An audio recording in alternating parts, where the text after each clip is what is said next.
Hello guys, pasensya na kayo. May lakad kasi ako ngayon kaya medyo magmamadali tayo ng konti. So, wait lang. Nawawala yung... Wait lang. Kukunin lang ang salita.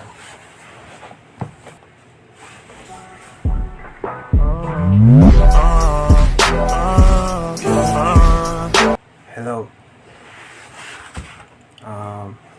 My name is Zunichi, but you can call me baby.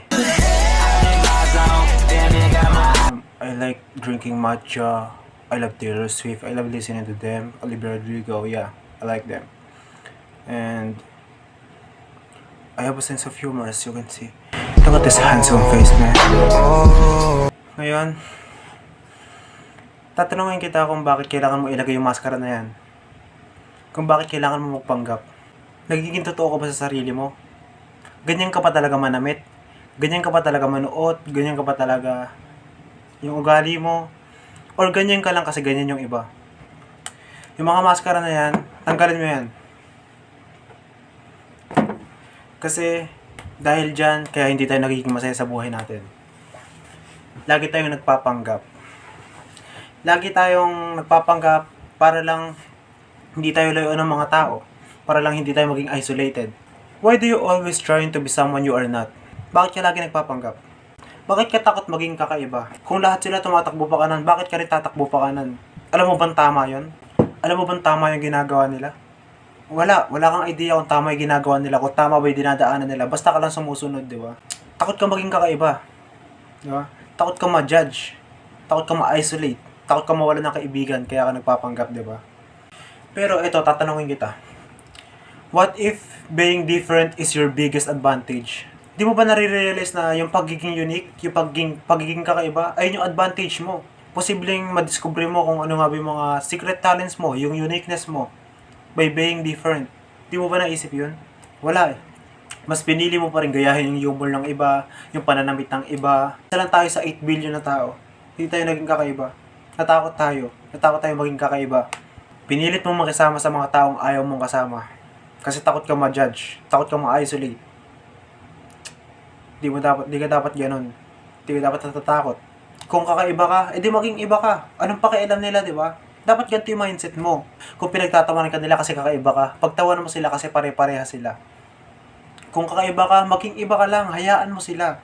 Di ba? Alam mo yung kantang hayaan mo sila? Pakinggan mo yun. 3 times. 3 times a day. Joke lang. Sabi nga ni Kurt Cobain, I'd rather be hated for who I am than to be loved for who I am not. Tapos no, naramdaman mo yun? Sabi ni Kurt Cobain, okay lang sa kanya na layuan siya ng mga tao, ayawan siya ng mga tao sa pagiging totoo. Kaysa naman mahalin siya ng mga tao sa pagiging peke.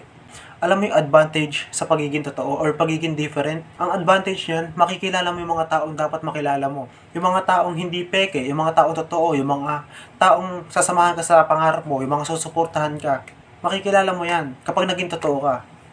Yung mga taong hindi ka i-judge kung sino ka man, tanggap nila kung sino ka. Hindi ka tulad ng mga kasama mo ngayon, nakuha mo lang yung mga yan kasi nagpanggap ka. Nagpanggap ka na katulad nila, kaya mo sila nakuha, kaya mo sila naka-close. Tandaan mo yung sinabi ko na yun, the real people will show up if you show the real you. Mas marami kang makikilala ng taong mas better pa sa mga kasama mo ngayon pag naging totoo ka. Ito pa yung rason kung bakit kailangan mo maging kakaiba or kung bakit kailangan mo maging totoo sa sarili mo. Kasi sa panahon ngayon, yung kasamaan, normal na. Kapag gumawa ka ng kasamaan, ng kabastusan ng mga kabalbala na yan, pupurihin ka pa ng mga tao. Mako-compliment ka pa, dadami pa yung fans mo, sisikat ka pa kapag gumawa ka ng kabastos ng kasamaan. Pero kapag naging mabait ka, nagbigay ka ng 5 piso sa pulube, ano mangyayari? I-judge ka ng mga tao, sasabihin ka pa ng pakitang tao. Yun, takot kang masabihan ka ng ganun, takot kang maisipan ng ganun, kaya ginawa mo, hindi mo na lang binigyan ng 5 piso yung pulube. Nai-influence tayo masyado sa surroundings natin. Ayaw natin mapahamak tayo. Kaya ayaw natin maging totoo, di ba? Isa pa, lagi tayo nagpapa-apekto sa social media. Sa mga social media standards, di ba? Kapag meron kang reels na nakita na gumawa ng kabutihan, makikita mo sa comments, binabash yung gumawa ng kabutihan. Hindi ko maintindihan yung henerasyon ngayon eh. Ito pa, kunyari, nagkaroon ka ng karelasyon. Siyempre, kapag may karelasyon ka, maghahanap pa ng advice or mga tips sa TikTok para tumagal lalo yung relasyon nyo. Pero ang nangyari, hindi na naging natural. Hindi na naging natural yung relationship nyo ng karelasyon mo. Alam mo kung bakit? Kasi nag-base ka sa standard ng mga nakikita mo sa internet. Hindi na naging natural, naging peke na. Ginaya mo yung mga uso, ginaya mo yung mga kung paano sila magmahalan, ganun na rin yung gagawin mo. Ganun na rin yung gagawin nyo. Kung ano yung plano ng iba, gagawin mong plano nyo na rin. Kaya hindi na nagiging natural, naging peke na. Nanggaya ka na lang, nakiuso ka na lang. Ayaw mong maging iba, ayaw mong maging different, ayaw mong ilabas yung totoong ikaw. Kung masama ugali mo, ilabas mo. Kapag nag-base ka sa mga nakikita mo sa social media, men, hindi magiging natural love yung mga mangyayari sa inyo. Hihiwala yung ganyan. Magmumukha kang peke, magmumukha scripted yung pagmamahalan nyo. Ito, isa pa, kunyari, nag-share ka ng gospel sa Facebook, yung mga salita ng Diyos. Siyempre, may mga taong hindi magre-react dyan kasi isipin nga nila, boring yun. Isipin nila na pakitang tao ka lang. Hindi sila magre-react doon. Pero may mga taong nag-react. Alam mo yung mga taong nag-react na yun, ayun yung mga tao mo. Ayun yung mga dapat na nakikilala mo. Sila yung mga dapat mong kasama ngayon. Hindi yung mga taong kasama mo ngayon. Yung mga kasama mo ngayon, nakilala mo sila kasi nagpanggap ka lang. Nagsuot ka ng maskara. Kilala nila yung taong may maskara, hindi yung taong walang maskara. Basta ayun, lagi mong tatandaan yung kanina sinabi kong mindset sa'yo. Kung pinagtatawan ka nila kasi kakaiba, kapag tawanan mo sila kasi pare-parehas sila. Okay? Ito pa, kapag tumatakbo sila lahat pa kanan, tumakbo ko pa kaliwa, malay mo ikaw pala yung tama. Malay mo sumunod sila sa likod mo, di ba? Ang angas nun, pare. You will shine without trying, man. Ito pa pala problema. Yung sinabi ko kanina, connected to sa sinabi ko kanina. Yung mga goals natin, yung mga pangarap natin, lagi natin binibase sa social media. Sa mga tao na kapaligid sa atin, sa mga expectation ng mga tao na sa paligid natin. Napapatanong ako minsan kung pangarap mo ba yan o pangarap ng iba yan para sa'yo. Kung hindi mo pangarap yan, kung pangarap ng iba yan para sa'yo, men, nangarap ka pa, anong kwenta ng pangarap mo? Yung pangarap, dapat ay yung sarili mong mithiin, yung sarili mong kagustuhan, hindi kagustuhan ng iba.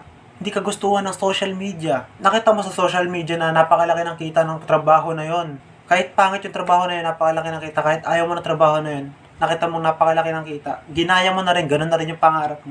Kahit ayaw mo, pangarap mo na rin yung kasi ganun nga yung gusto ng social media, ganun nga yung nakikita mo, ganun yung kagustuhan ng mga kaibigan mo, ng pamilya mo.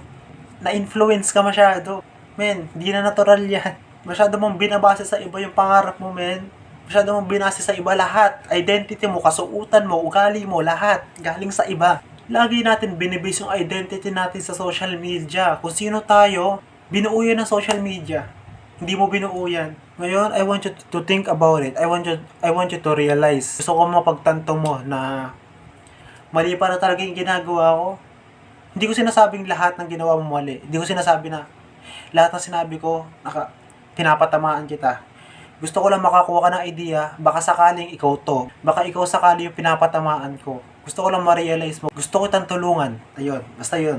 Ito, di ba kapag nakikita mo yung mga taong isolated, yung mga taong nagiging totoo sa sarili nila, napaka-attractive nila tignan, di ba? Na parang nagsashine sila kahit hindi nila tinatry. Makikita mo talaga yung confidence sa kanila. Alam mo kung bakit? Hindi sila nagpapanggap. Hindi sila nagpapa-apekto. Kung ano yung gusto nila, ayun yung sinusunod nila. Hindi sila umaapak sa daan ng iba. Gumagawa sila ng sarili nilang daan.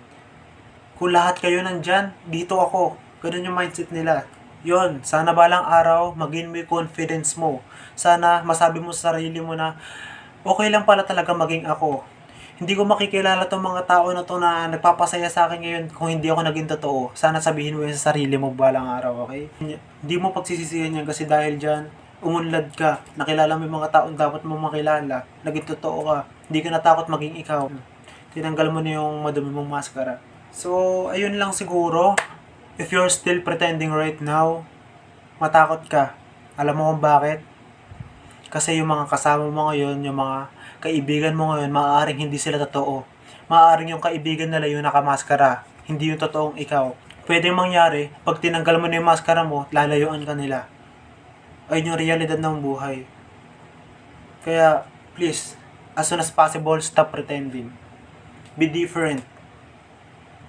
It's okay to be different. I'm also different. Pero nung naging totoo ako, nakilala ko yung mga taong dapat ko makilala. Pinasayahan nila ako. Sinusuportahan nila ako hanggang ngayon. I think that's all. Late na pala ako. Bye-bye.